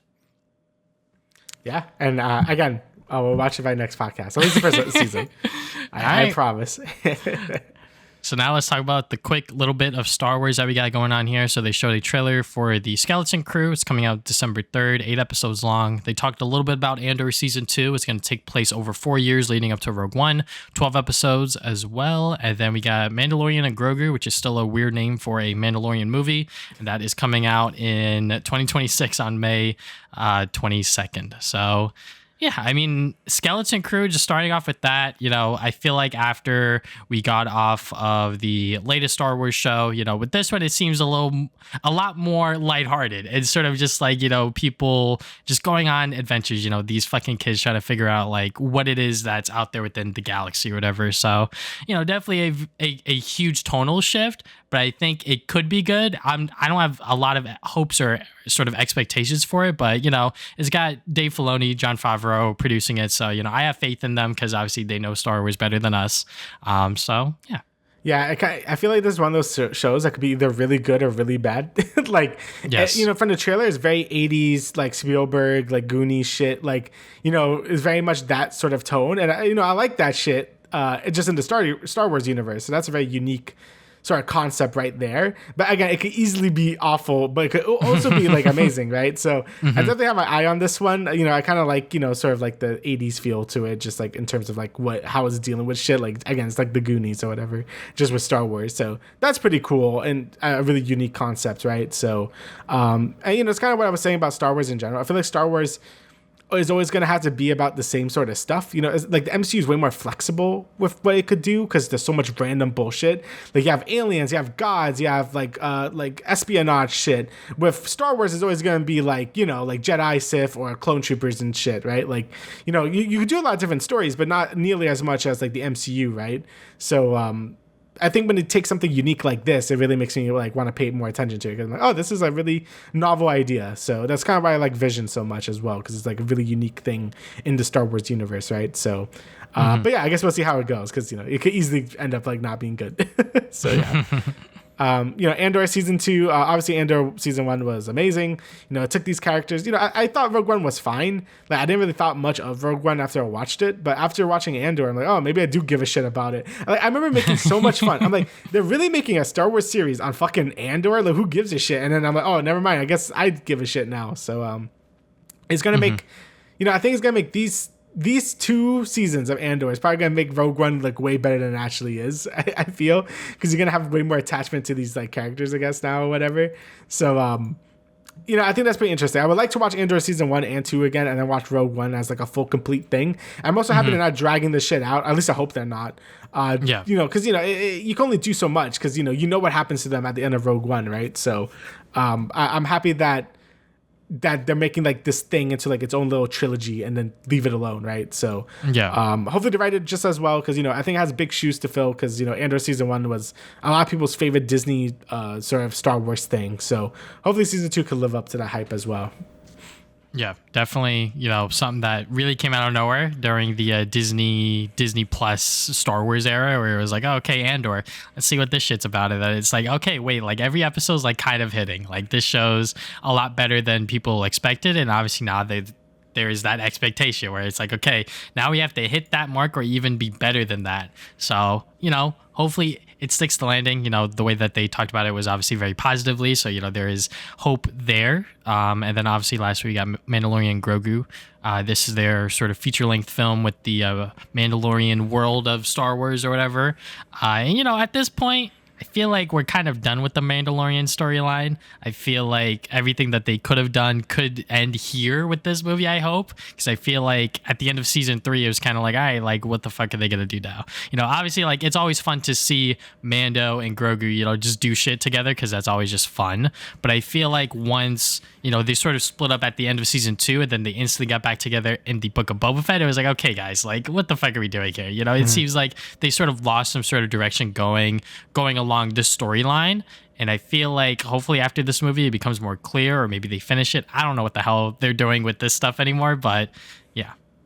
Again, I really like Mandalorian season 1 and 2 a lot. I thought season 3, even like the not Boba Fett episodes of Boba Fett, which were basically Mando 2.5, like, I thought those episodes were very good. I just thought they reunited way too early, and season 3 was very messy. Like, I thought like the first half of it was like basically like like it really wasn't very good. But by the end of it, I'm like, oh, this is very good. Like it reminded me why I do enjoy the Mandalorian, right? But I also thought, yeah, it ended really well. Like I thought the ending for Mandalorian, like yeah, he could just kind of like be there now. Like they don't really have to do more with the character, because I thought he had a pretty good ending. But Disney, they smell the marketing dollars. They know Mando and Grogu are both very profitable, so they're gonna do a new adventure with them. Our hope is like it kind of ends their storyline, or gives them something interesting to go after, right? So that's all I can really hope for. I still really like the character a lot, and the whole world of Mando and stuff. Because season 1 and 2 I still like very, very good, and I thought the end of season 3 was also good. But I guess we'll see, because they could easily just fuck it up, right? So I guess we'll see. And then we got the Disney/Pixar stuff. So a lot of these are 2025, 2026. So I'll just go through them real quick. The Incredibles 3, we actually don't have a date for this, I believe. No. Then we got Hopper and Elio. Those are two original Disney Pixar things that they got going on there. So Hopper's 2026, Elio 2025 summer. Toy Story 5 confirmed for June 19, 2026. Zootopia 2, November 26, 2025. And then Frozen 3, which is just the opposite of the Zootopia date, November 25th. 2026. So yeah, very exciting to see them actually do some original Pixar stuff, because obviously them going back to like Toy Story, Incredibles is understandable, because that will sell toys, sell tickets, sequels. If it makes sense, I feel like the concept art that they showed of Toy Story 5 with like the kid on the iPad baby. Yes, that is like a very interesting concept. It's sort of like that sort of commentary with like iPads and sort of like kids actually playing with toys or even going outside, all that stuff. I think that is like a fantastic premise for the story. What the fuck is Woody doing there? You guys ended Toy Story 4 with that. What are we doing here? Hopefully that's explained and he doesn't just randomly pop up. But at this point, the sort of story is getting lost a little bit here, but I still think that every single Toy Story movie has had a really great message, even with Toy Story 4. Some people really did not like that movie, which is understandable. But I just think that movie in and of itself had a really great message of just like, hey, just fucking follow your dreams. Like, do what you feel like is best for yourself, even though like you have these other priorities or these other responsibilities that you feel like you have to do. Yeah, I feel I'm one of the few people who actually like Toy Story 4. So I'm like, I don't know. I liked it. I watched it like years after the fact. I'm like, I don't know why people hated it. I thought it was fine. I know it kind of shits on Toy Story 3's ending, but like they have to make money. So they were going to bring him back anyway. I do agree, like, why the fuck Woody is here, but hopefully that's just concept art stuff. But, he'll probably come back because... It's Woody. Yeah, it's Woody. And he's like kind of like the main toy, right? So, Incredibles 3. I mean, I was very disappointed with Incredibles 2. Like, I thought that movie was like mid. I like the things where Elastigirl and stuff, but like, I don't know. I felt like they really should just evolve. Like, I really wanted just a time jump. Like, I wanted all the characters to get older. So like Dash and Violet were doing shit, and it would have been like a cool thing, I guess. I don't know. I also feel like one of the best things about Incredibles, like the family drama of the first movie. I felt like they could have done more with that in a sequel when they were older and stuff, but it didn't. So I'm hoping the third Incredibles kind of moves the plot forward. If they're still the same ages, I'm gonna be very disappointed, because I'm like, all right, like what are we doing? Like, we're just kind of doing that, right? So because Incredibles 1 is still like my favorite Pixar movie. I fucking love Incredibles 1. So 2 was very disappointing. So hopefully 3 is a lot better. They're also going to be in Fortnite, so that's interesting. Fortnite. Yeah. So, but either way, Pixar doing the 2 original movies, that's cool as well. Obviously I need to see more before I actually have like a solid opinion on any of them. Zootopia 2, I'm very excited for it. I love Zootopia 1, so hopefully this one is good, because I thought the first Zootopia was great. I'm just curious what sort of like meta commentary are they going to do, because obviously like the first Zootopia was sort of on like just like racism straight up. Like, and, I know it wasn't subtle. I mean, it's basically like, if you watch Beastars, is basically what it is. Yeah. It's just like, they kind of do the same thing. So so what is Zootopia 2 gonna do on there, sort of on that story front? So that's just what I'm curious on. I mean, honestly, they could do it on like mixed couples. I don't know if Judy and what's his face are together in this. I think they are, because they left it kind of weird in the first movie, but if they are together, they could do like the whole thing where like mixed couple stuff, and maybe people don't like that because they're weirdos or whatever. So that's obviously an angle.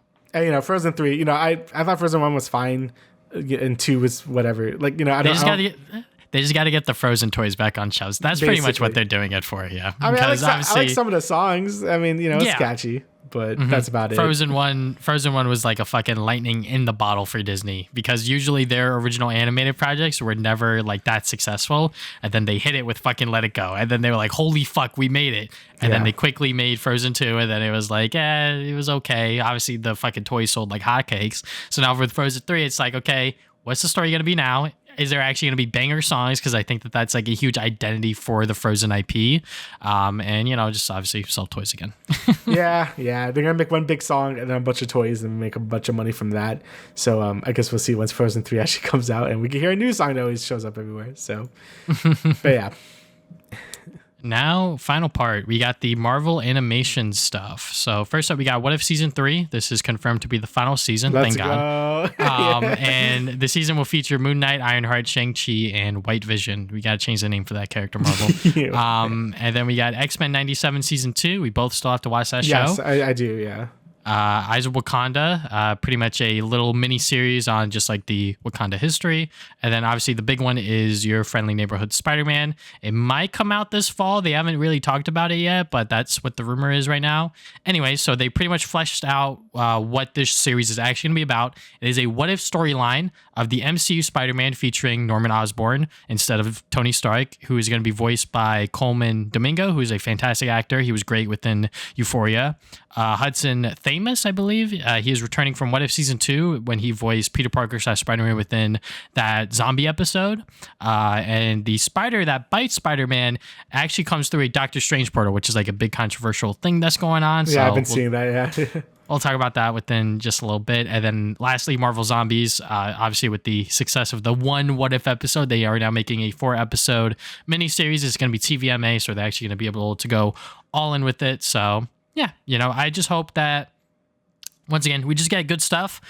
With the whole What If Season 3 thing, that being the final season, the reason why we're so happy with it is because, Season 2 was kind of bad. I feel like if they just stuck with the anthology thing, it would have been fine. But then they had to connect everything. And then once you connect everything, you kind of just lose me. Obviously with like the MCU as a whole, like obviously stuff has to connect to a certain extent, but not like 100% of the time. I feel like this series called What If, you could have just kept everything to like single storylines. Nothing really had to connect all that often. But, since because they wanted to make everything, a cinematic universe or whatever, it just had to connect. But, I know that there's like a freaking like mech episode or whatever, so that's gonna be pretty cool. And obviously them introducing other heroes is also gonna be fun. So yeah, it's kind of just like same issues I had. Like I think Star Wars Visions is just like the way better way to do an anthology because it is an anthology, and I cannot sing that.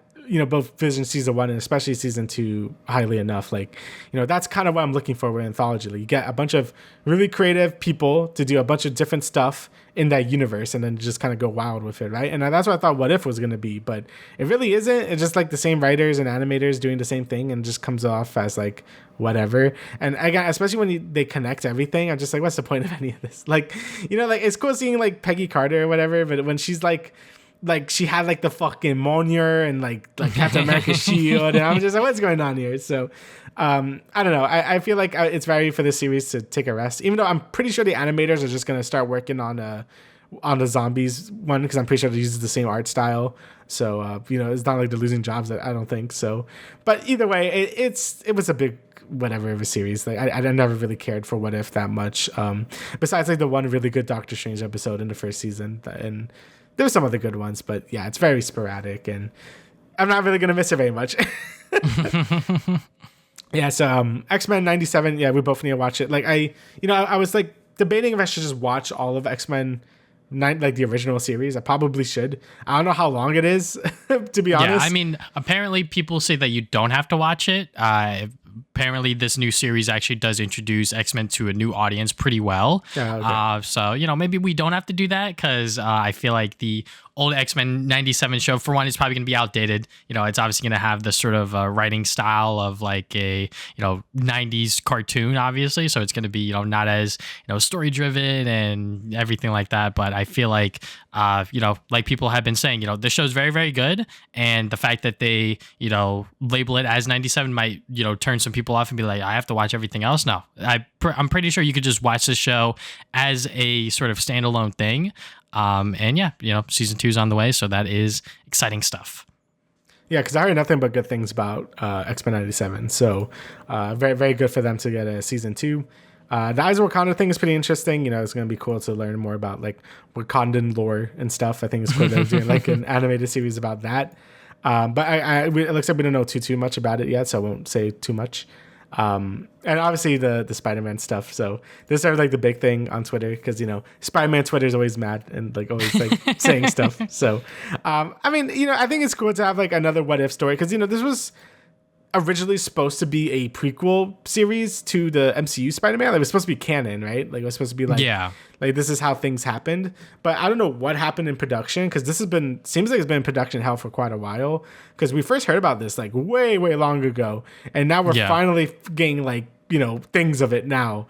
And it looks like they're completely changing it to be a separate what if story. And honestly, I'm okay with that. I'm okay with having like an animated Spider-Man thing that isn't for toddlers, right? Like that's going to be nice to have. Obviously we had Spider-Verse, like Spider-Verse is great, but I'm just talking about TV, right? Like it's been a while since we had a good animated Spider-Man show, right? I'm not saying that this is going to be it, but it's nice to have something.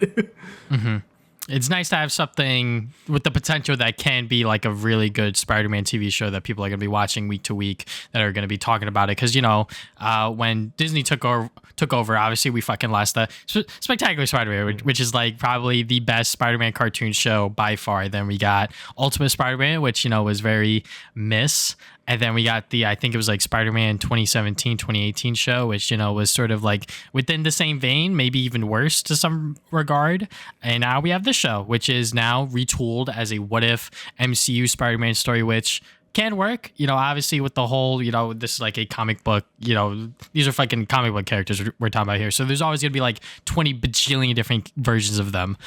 So, I'm fine with it. I think having this version of Peter Parker be mentored by Norman Osborn, I think that's going to be interesting just because people know who Norman Osborn is and sort of how that plays into Spider-Man's lore. Is he going to be Green Goblin later? Is Harry Osborn going to be like a pretty big character within here and everything like that? So, and obviously with the whole spider coming through a fucking portal to bite Spider-Man, I think that's kind of weird. I feel like, it was sort of just like destiny that sort of just like that happens within that world for Spider-Man to become Spider-Man kind of thing. For it to go through a portal and then it all happens is kind of funny, kind of fishy. I guess you could argue the fact that like the Spider-Verse movies also did that, but I think it also put a much more interesting twist on it that actually made sense for like that version of the character. But, now it's just like, oh, Doctor Strange was fighting, some like venom monster, and then a spider comes through and bites Peter. And it's like, I don't know. It seems kind of lazy. Yeah, it does seem a bit lazy. And like, like you said, Spider-Verse kind of was more intricate with it, especially towards the sequel where it was like, oh, it's like a huge ass plot point now with that spider. So I feel like with this one is more just like, oh, let's get Doctor Strange in there because MCU, right? I don't really care that much, but I do want like a solid just Spider-Man show, right? Like you can have some MCU stuff in there, like maybe if you want to add like Doctor Strange or whatever, sure. But like I do just want like Spider-Man doing Spider-Man stuff, right? Like I feel like it's been a while since we had that in like an animated show, or just from Disney itself. I feel like Disney hasn't really shown us a lot, mostly because they can't. I don't think because of the whole weird Sony stuff. So it'd be nice to just see like just a solid Spider-Man show, which I'm hoping this is, but we'll see. I'm not gonna, hedge all my bets on this just yet, right? It has the potential to not be good, but we'll see. Yeah, but it has a potential to be really, really good. Obviously, the best part about the Spectacular Spider-Man show is the fact that they put like little trinkets and little things, that are going to eventually build up to bigger things later on within the season. I believe this show already has a 2-season order, so I hope that they're able to do that. Just sort of put like little things here and there, because also the My Adventures with Superman show also does that really, really well. We didn't talk about that earlier, but that show in particular, it does a lot of things within the story that like certain things are sort of introduced to the viewer, then it slowly builds up into something that is revealed later on. I think that this show needs that just because, it's Spider-Man and Peter Parker we're talking about here. Whatever Spider-Man does something, Peter Parker's life goes to shit, and same thing vice versa. If you just have that and also have, all of these other characters and things that are going on here, because, the art style looks pretty good. You got like a very retro, like 60s look to it. A lot of the characters have like their like original costumes and whatnot. So yeah, I am excited to see what actually becomes of this show. Obviously, one of the best parts about it is the fact that Charlie Cox is returning as Daredevil within this show. So that's going to be exciting to see, a modern sort of mainstream media take on like Daredevil and Spider-Man on like the big screen kind of thing, Yeah, maybe that's why I've also been really enjoying My Adventures with Superman, just because it really has that spectacular Spider-Man energy to it, where it's like this feels like such a good version of this character in an animated format. So again, I'm really hoping for something like that. I mean, I'm gonna keep my expectations, in check, but I do hope this is good. Obviously we love Spider-Man, so we want everything he's in it to, to be good, right? So hopefully this is good as well. And then obviously last thing, Marvel Zombies, just real quick, we don't know much anything. I know that, what's it called? Iman Vellani, the actress that plays Miss Marvel is returning for this show, and her lines are all recorded or whatever. But TVMA, I think that is exciting. The fact that Marvel is like, okay, yeah, if we're gonna do a fucking Marvel zombie show, we gotta like actually show like the blood and like the gore and everything like that. So only 4 episodes long, I think is fine. It doesn't have to be super duper long, because obviously once things sort of overstay their welcome, it's gonna get boring, tiring for the viewer. But I just hope that it is just a good story, a good sort of plot line that really is using the sort of what if scenario to its fullest potential. Yeah, like, I thought the first What If Zombies thing, it obviously could have benefited from being rated R or whatever. Also, I hope that, like, I don't know, I feel like the tone was very weird in that, because it's like people were dying and they're doing like one-liners about them dying. Like, I get it, it's supposed to be like cheesy zombie movie stuff, but it also does come off as like they seem like fucking psychopaths. So like, I don't know if it's gonna go for a more comedic zombie tone, like maybe it's like more like a Shaun of the Dead or Zombieland type thing, or if it's gonna go more for like a Walking Dead, more serious tone, which I don't think so. I think it's gonna go more for that comedic tone, which would be fine. So obviously just gotta go all the way with it. Show the gore, let them curse or whatever. Just go all the way with it. Let them be survivors or whatever. It'll be funny. So it has a potential again to be good or to be bad or just to be kind of mediocre, like the first one kind of was. So we'll see once that happens. Again, it was just mostly the tone of the first one was fucking weird. So yeah, I didn't know what they were going for there, but it was a thing. And yeah, I think that's about it. Is there anything else you would like to add, Damian? No, that's about everything. Okay, so thank you guys for listening to the Travis and Damian podcast, episode 144. We will see you guys 2 weeks from now with another episode. Later.